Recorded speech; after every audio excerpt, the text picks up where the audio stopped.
Hey everyone, it's Katrina Pilkington with AFAA. I'm a master instructor and group fitness instructor myself, here with our video series about how to do it all. Now, again, I will say, like I said in the first video, we're not necessarily going to be able to do it all and do it all well if we want to take on everything and do it all at the same time. We have to have a little strategy. So in the first video, which was very brief, I discussed some things to keep in mind with organizing your classes, making sure to fit them in on days that you have the wiggle room to prepare and also decompress from your classes. What we're going to talk about right now is how to relate to your students, relate to those participating in your class. I just said that sometimes doing it all can be overwhelming in the first video and it can seem like it's too much. But are you alone in that? Never. Absolutely not. I'm in it with you, as well as more than likely all of your, if not most of your students.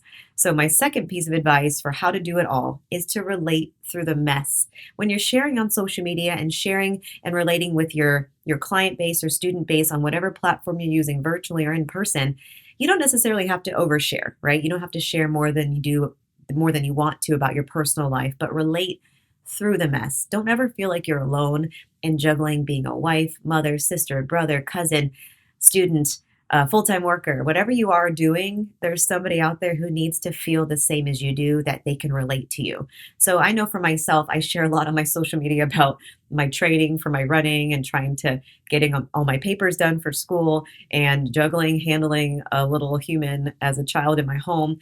And when I talk openly and I share those parts about my life instead of just the business aspects of me being an instructor or an educator, I relate more to my audience. And the same can be said for those you relate to in person.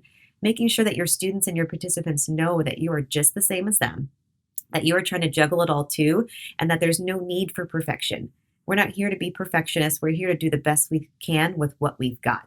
So understanding that others can then relate by embracing the mess that we call life is how we're going to get through it together. And that also helps you relate to your students and acquire more participants into your class because they're like, this person, this instructor gets me. They get who I am. They get what I'm going through. They get that this segment of time for me to get this class in is a relief for my day and that we're doing this together. So remember, the first tip was about time management, organizing, and planning your classes.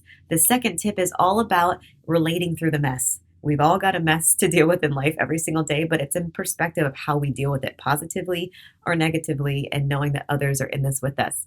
So stay tuned for my next tip on how to do it all as a group fitness instructor. I'll see you then.